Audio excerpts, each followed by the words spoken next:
Hello friends, एक बार फिर से आप सभी का स्वागत है मेरे चैनल पे। तो आज हम लोग फिर से पार्ट 2 करेंगे। रेलवे एलपी एंड टेक्नीशियन के पार्ट 2 में जीएस के सारे पेपर्स को हम लोग देखते हैं। तो सबसे इसमें पहला प्रश्न ये पूछा गया था कि केरोसिन तेल में कौन सी धातु संग्रहित होती है। तो केरोसिन तेल में धातु संग्रहित होती है सोडियम। अगला है खाद्य पदार्थों में दुर्गंध आने का मुख्य कारण क्या होता है। तो खाद्य पदार्थों में दुर्गंध आने का मुख्य कारण वसा और तेल है, और ये किस कारण से होता है, ये होता है ऑक्सीकरण के कारण। ठीक है। अगला प्रश्न है धातुओं अम्लों के साथ अभिक्रिया करके क्या उत्पन्न करती हैं। तो धातुएं अम्लों के साथ अभिक्रिया करके लवण व हाइड्रोजन उत्पन्न करती हैं। किसने रासायनिक संयोजन के दो महत्वपूर्ण नियमों का स्थापना करके रासायनिक विज्ञान की नींव रखी थी। तो एंटोयन और लेवजीनियर जो थे, ये दो रसायन वैज्ञानिक थे जिन्होंने रसायन विज्ञान की नींव रखी थी। अगला प्रश्न है कौन सी गैस बायोगैस संयंत्र में उत्पन्न नहीं होती है। तो CO, कार्बन मोनोऑक्साइड, ये बायोगैस संयंत्र में उत्पन्न नहीं होती है। अगला प्रश्न है बढ़ते भ्रूण के लिए पोषक ऊतक का कार्य कौन करता है। तो बढ़ते भ्रूण के लिए पोषक ऊतक का कार्य करता है एंडोस्पर्म। फिर अगला है 5 मीटर पर सेकंड की गति वाले गतिशील 22 kg वजनी वस्तु की गतिज ऊर्जा कितनी होगी। तो इसकी गतिज ऊर्जा होती है 275 जूल। क्लोरीन गैस का उपयोग किसके निर्माण में किया जाता है। तो ब्लीचिंग पाउडर के निर्माण में किया जाता है। यदि आप एक दर्पण में देखते हैं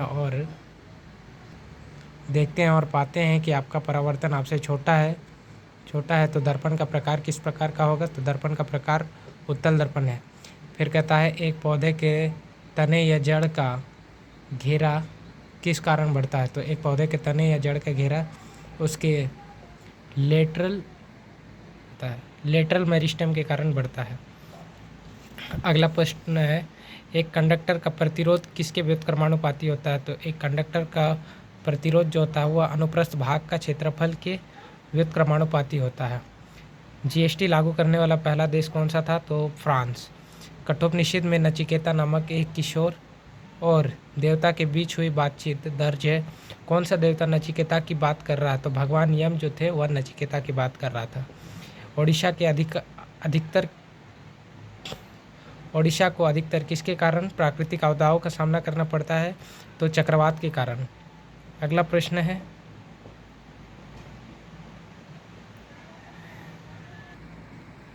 20 सेंटीमीटर की वक्रता की त्रिज्या वाले एक अवतल दर्पण की फोकस दूरी क्या होगी। तो उसकी फोकस दूरी होती है 10 सेंटीमीटर। यदि एक क्रिप्टॉन की परमाणु संख्या 36 है तो उसका इलेक्ट्रॉनिक विन्यास क्या होगा।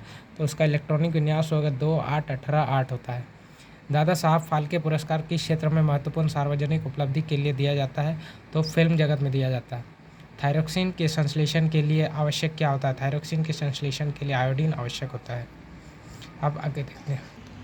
तो ये आज के 2 अंतिम प्रश्न हैं आज की क्लास के। तो आज इन्हें देख लेते हैं। चलिए। कहता है 4 kg की एक वस्तु स्थिर स्थिति में निरंतर बल लागू होने पर यह 5 मीटर पर सेकंड की गति प्राप्त करती है। तो बल द्वारा किया गया कार्य कितना होगा। कह रहा है 4 किलो वाला एक वस्तु है, फिर बल लगने पर यह कितना मीटर पर सेकंड की गति से जाता है। 5 मीटर पर सेकंड की गति से जाता है। तो इस पर बल द्वारा किया गया कार्य कितना होगा। तो W बराबर हो जाएगा इसमें 50 जूल। अगला प्रश्न कहता है कि सेल्सियस के केल्विन पैमाने पर तापमान को बढ़ने के लिए क्या करना होता है। तो सेल्सियस के केल्विन पैमाने पर तापमान को बढ़ने के लिए 273 जोड़ना होता है।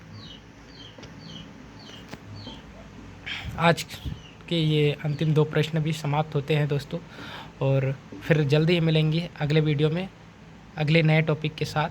अगले ऐसे ही GS के अच्छे क्वेश्चंस हम आपको बताते रहेंगे।